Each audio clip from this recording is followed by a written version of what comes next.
Pak, bisa diceritakan nggak aktivitas di sini itu seperti apa dan bagaimana? Jadi sebelum teman-teman ke sini sampai hari ini tuh sebenarnya gimana sih prosesnya gitu loh. Proses awal dulu deh. Pak Oke, Wahid dan tim eh, apa namanya kemudian memilih tempat ini dan melakukan banyak sekali aktivitas. baik. Jadi kalau diceritakan dari awal ya, dari awalnya tentu saja kita melakukan research ya atau penelitian tentang apa yang tadi kami sebut sebagai kerusakan desa-desa. Salah satunya di desa Setu Patok ini, terutama di kampung yang kita sedang hampiri yaitu Kampung Karangdawa. Jadi salah satu bagian dari desa Setu Patok. Nah, kerusakan yang kami maksud secara sosiologis ya, kalau kita berbicara mengenai masyarakat, masyarakat itu uh, unsur-unsurnya yang pertama, masyarakat itu pasti memiliki kelompok-kelompok sosial, dan satu kelompok dengan kelompok yang lain itu memiliki interaksi atau hubungan sosial. Nah, interaksi satu sama lain ini didasarkan atas nilai-nilai sosial, norma-norma dan nilai-nilai yang sifatnya etis ya. Itu jadi relasi itu berbasis kepada yang etik ini. Nah, ketika relasi etik ini diteruskan, dilakukan secara terus-menerus dan ajak, ini akan membangun apa yang disebut sebagai institusi sosial atau apa namanya kelembagaan sosial, lembaga sosial. Nah, lembaga-lembaga sosial ini yang kemudian mencirikan tentang bagaimana masyarakat itu berbudaya dan berperadaban. Nah, ini yang kita lihat kerusakannya luar biasa. Jadi nilai-nilainya sudah banyak sekali kacau, relasi antar satu dengan yang lain juga sudah mulai kacau, musyawarah tidak ada kepemimpinan, kemudian persoalan sosial banyak sekali tidak tertangani, masyarakat tidak tahu bagaimana, tidak ada yang memimpin, tidak ada contoh, seperti itu. Nah, kasus yang kita temukan di sini banyak sekali anak-anak yang putus sekolah, tidak lulus SD, tidak sekolah di SD, tidak sekolah di yang sudah SD tidak sekolah di SMP, yang sudah di SMP kemudian tidak di SMA gitu. Jadi kemudian perkawinan dini itu sangat banyak. Jadi anak-anak yang masih belum matang sudah menikah dan punya anak lagi gitu. Dan perceraian juga banyak. Dan pernikahan itu pernikahan yang tidak dicatatkan. Jadi unregistered marriage. Jadi kebayang ya persoalan-persoalan anak, persoalan perempuan, persoalan keluarga itu kacau sekali. Anak-anak muda yang kemudian kehilangan apa namanya contoh dari orang tua dan orang dewasa, karena kampung ini cukup miskin sumber dayanya. Banyak masyarakat dewasa yang pergi ke luar daerah untuk mencari uang, baik itu menjadi buruh maupun menjadi pedagang cowet, pedagang rempah dan sebagainya. Nah, dunia publik yang ada di kampung kemudian tidak terurus, anak-anak tidak terurus, tidak ada contoh, sehingga banyak sekali yang lari ke jalan, sehingga banyak sekali kenakalan remaja, anak-anak yang putus sekolah ini kemudian kebingungan harus bagaimana gitu. Jadi tidak ada ruang publik yang dikelola karena memang institusi sosial sudah agak sedikit rusak. Nah, konteks yang seperti ini kemudian kami masuk di situ. Kami masuk kos, mengadakan tinggal di kampung. Nah, ada rekan kami yang harus tinggal di situ. Saya sendiri dengan Ida dan Pak Amis dan kawan-kawan datang secara apa namanya rutin, bergiliran, tapi ada juga yang menjaga di sini gitu. Nah, di situ kemudian research ini dilakukan secara langsung, tidak sekedar research yang berbasis akademik, tetapi research yang berbasis aksi. Apa yang kami lakukan di masyarakat langsung mengidentifikasi persoalan, merespon pada saat itu juga bersama dengan anak-anak. Anak-anak ada banyak sekali yang tidak sekolah, tapi kita ajak belajar. Pada saat belajar itu kemudian ekspektasi harapan-harapan muncul, kemudian keinginan-keinginan lebih lanjut muncul, di situ kemudian berkembang lagi. Anak-anak mau apa, kita fasilitasi apa, dan berkembang. Nah, perkembangan ini juga tidak sekedar di kelompok anak-anak, tapi juga di kelompok ibu. Awalnya kami sebetulnya mengidentifikasi kami akan bergerak bersama dengan kelompok dewasa. Tapi kelompok dewasa ini rupanya agak susah karena banyak yang keluar daerah ya.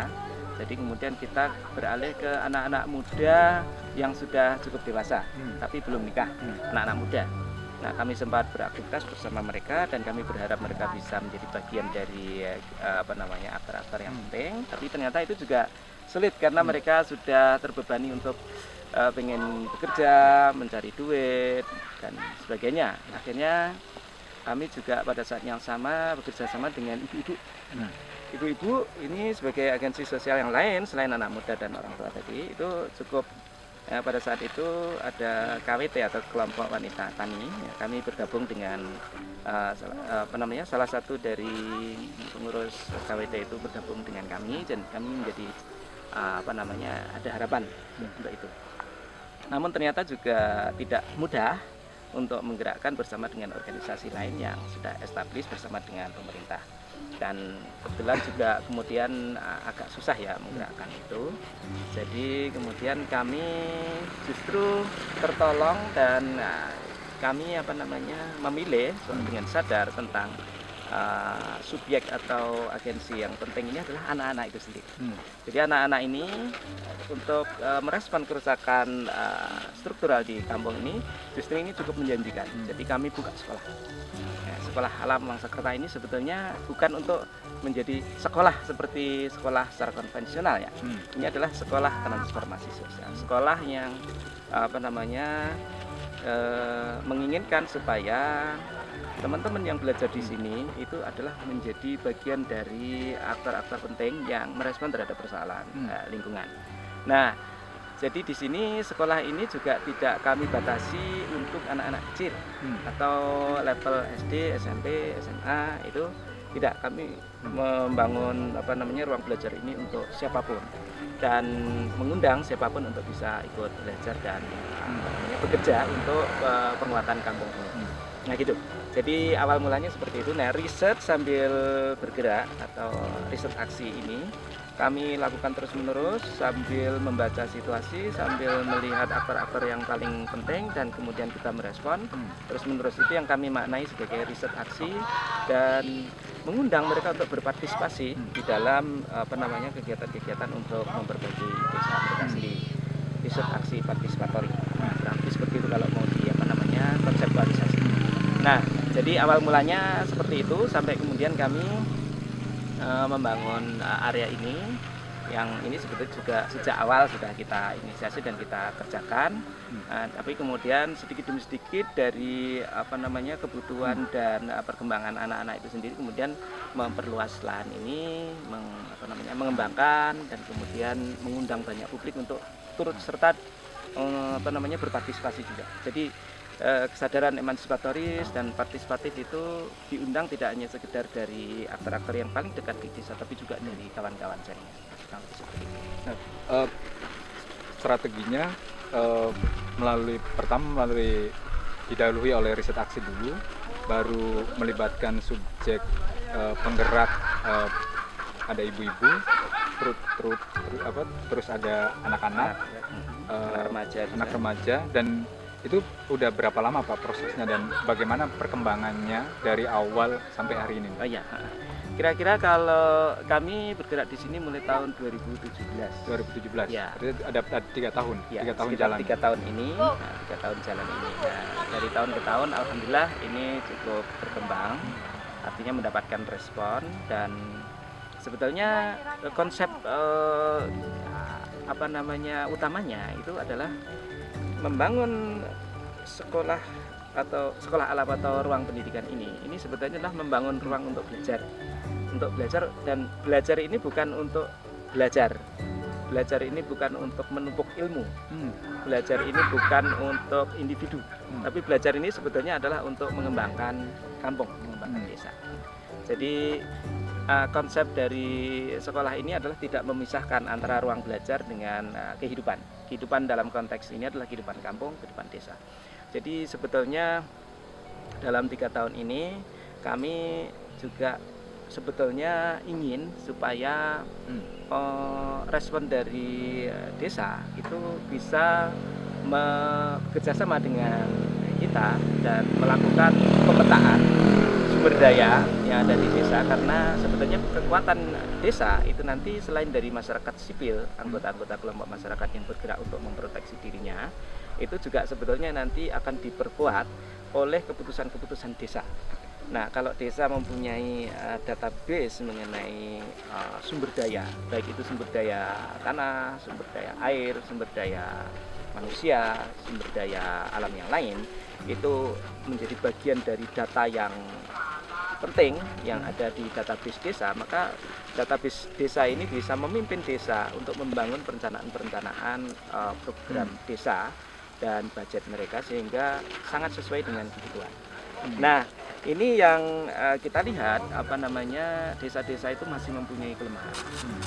Nah, ini tapi juga bukan merupakan ciri khas desa ini saja, tapi secara menyeluruh di Indonesia kemampuan untuk melakukan planning, budgeting, structuring, dan kemudian controlling terhadap pengembangan desa secara visioner untuk membangun desa sebagai suatu komunitas yang mandiri secara pangan, secara energi, secara teknologi dan informasi itu memang sangat lemah.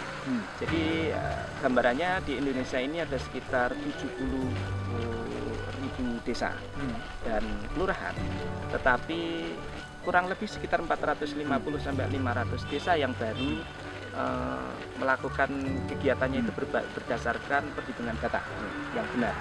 Nah, kita sebenarnya sedang mensupport desa-desa itu, dan kita awali dari desa di sini itu untuk membangun desanya berdasarkan data yang real ada di masyarakat, dan itu dimengerti, diidentifikasi, diteliti, dan disupport oleh masyarakat sendiri.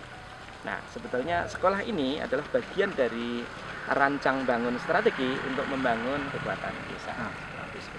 Nah, teman-teman yang ikut berproses di sini sebenarnya apa yang membuat mereka mau bertahan dan berproses sampai sejauh itu, Pak? Oh ya, sampai merespon hal-hal yang sifatnya kompleks sebenarnya. Ya. Nah, di sini menariknya metodologi apa yang kami sebut sebagai pendidikan partisipatoris.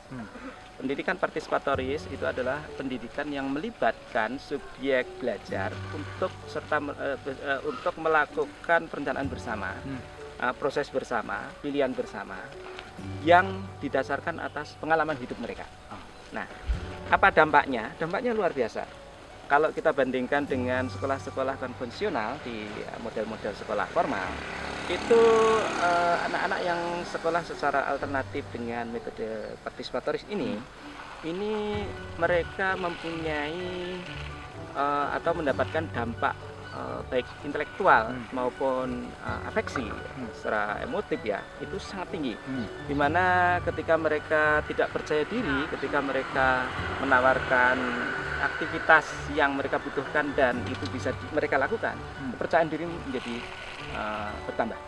Nah, dari yang mereka tidak percaya bahwa dirinya itu bisa memiliki kemampuan, setelah mereka mengalami secara langsung dibimbing oleh para guru dengan metode partisipatif ini, anak-anak ini mempunyai keyakinan bahwa oh ternyata aku bisa. Nah, ketika mereka melihat bahwa dirinya bisa dan orang lain mensupport, memberi apresiasi, itu mereka percaya diri. Ketika percaya diri ini muncul, maka anak-anak ini menjadi lebih mampu mengembangkan diri mereka sendiri. Nah, dalam bahasa yang lebih filosofik itu mereka mendapatkan makna secara lebih dalam dari apa yang mereka lakukan sekarang. Jadi ketika mereka mendapatkan ruang belajar ini sebagai ruang untuk mensupport rasa bermakna mereka, maka mereka tidak akan kemana-mana. Mereka akan terus terlibat untuk, dan harapan kami ya, mereka bisa terlibat untuk mengembangkan diri, mengembangkan komunitas mereka. Ini kekuatan dari yang sudah kami lihat secara langsung, metodologi belajar secara partisipatif. Nah, nanti kamu bilang ya padat banget Pak obrolannya ternyata. Iya, iya. Sampai apa namanya, dari tadi ngomongin di balik nama Wangsakerta yang mengandung banyak misteri, lalu ada naskah apa mengenai sosok Pangeran Wangsakerta itu sendiri atau karyanya, naskahnya yang sampai hari ini masih belum cukup menemui titik terang, sampai kemudian berlanjut ke aktivitas di sini yang apa namanya, sebenarnya banyak sekali mengembangkan menginternalisasi nilai-nilai sejarah dulu yang kemudian diaktualisasi ulang dan kemudian dijadikan satu inspirasi untuk melakukan perubahan sosial. Nah, terakhir Pak, apa pesan pesan Pak Wahid yang ingin disampaikan sebenarnya? Ada pesan tertentu nggak soal terutama soal ketika kita ngomongin desa deh, itu gimana sih? Baik, yang pertama bahwa kita membutuhkan banyak sekali kapasitas untuk mengembangkan desa-desa, dan mengembangkan desa itu merupakan sesuatu hal yang harus dilakukan dan tidak bisa ditolak. Mengapa? Karena desa adalah habitat atau ruang ekologis di mana pangan itu diproduksi, dan itu juga habitat dari manusia yang disebut petani yang memproduksi pangan. Kalau desa ini siapapun yang hidup di dalam negara kok tidak memperhatikan tentang desa ini, maka sudah dengan pasti dia tidak mempunyai visi tentang peradaban. Mengapa? Karena seluruh basis peradaban itu adalah kekuatan pangan. Dan kekuatan pangan itu akan bisa lestari dan terproteksi apabila menguasai teknologi, menguasai informasi, dan menguasai energi. Nah, di negara-negara manapun di dunia ini, proteksi pangan yang sekarang ini adalah yang utama. Karena konflik masa depan itu bukan konflik macam-macam, tapi konflik masa depan itu adalah konflik pangan. Mengapa? Karena jumlah manusia semakin bertambah, jumlah area tanah semakin sempit, dan kemudian jumlah kesuburan tanah juga sempit, kemudian jumlah orang yang menjadi petani juga semakin sedikit. Nah, maka orang akan berebut pangan. Jadi kayak feeding frenzy, kayak berebut untuk makan, dan itu kemudian bisa menjadi konflik luar biasa di Afrika, di Eropa, Balkan dan sebagainya itu, dan bahkan di Indonesia. Itu sebetulnya konflik-konflik itu kalau ditelusuri secara lebih mendalam adalah konflik tentang sumber daya yang melahirkan energi dan pangan.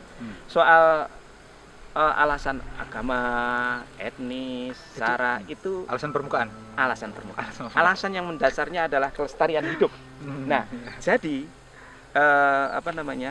membangun desa, memperhatikan desa, mengkalkulasi desa secara rasional itu merupakan suatu kewajiban bagi siapa saja yang memiliki visi tentang hidup yang beradab dan berbudaya tinggi. Seperti itu. Dan juga pesan saya terhadap kawan-kawan terutama yang ada di Cirebon, mari kita lihat Wangsakerta dari aspek yang lain. Wangsakerta sejauh ini dipahami sebagai suatu tim penulis naskah dan kontroversial. Lalu naskah-naskah yang kontroversi itu dijadikan sebagai studi, dan orang-orang berasyik masuk di dalam studi itu. Namun sebetulnya Wangsakerta itu apa yang dilakukan? Spiritnya kayak apa? Bagaimana itu untuk laku pemberdayaan dan pengembangan masyarakat Cirebon? Tidak ada yang berbicara soal itu. Maka kami sendiri memilih suatu posisi tentang Wangsakerta ini sebagai Wangsakerta sebagai suatu laku, yaitu bagaimana melakukan perubahan sosial untuk memperbaiki keadaan desa-desa dan masyarakat secara umum, itu melalui spirit yang sudah dikembangkan oleh Pangeran Wangsakerta, yang beliau sendiri belum sampai kepada keberhasilan itu, karena sampai alam kemerdekaan Cirebon sejak abad ke-17-18 itu sudah didominasi oleh kekuatan-kekuatan dari luar, dari VOC, dari Mataram, dari Banten, dan akhirnya yang sekarang ini dari aktor-aktor pasar secara global. Nah, sekarang kita juga berada dalam masa yang sama dengan Wangsakerta sebetulnya. Kita didominasi oleh kelompok kekuatan-kekuatan global. Namun kalau kita mampu memberdayakan Cirebon ini dari kekuatan desa, dan kita bisa memproteksi mengenai kekuatan desa, maka sebetulnya ini bisa menjadi percontohan bagi pengembangan keadaban dan peradaban masyarakat di mana saja, tidak hanya sekedar di Cirebon. Terima kasih Pak Wahid atas waktunya, atas ceritanya, atas banyak sekali gagasan dan apa namanya cerita gerakannya, cerita apa namanya anak muda di sini, anak remaja di sini, ibu-ibu di sini, yang itu ternyata prosesnya panjang dan juga apa namanya sabar, tekun, setia gitu loh.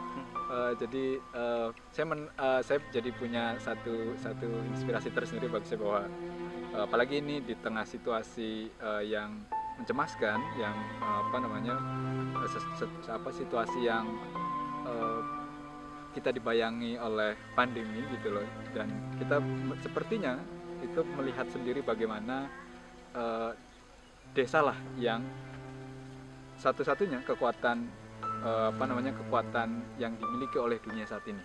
Apa ketika desa mulai goyang, maka saya kira dunia juga pasti akan goyang.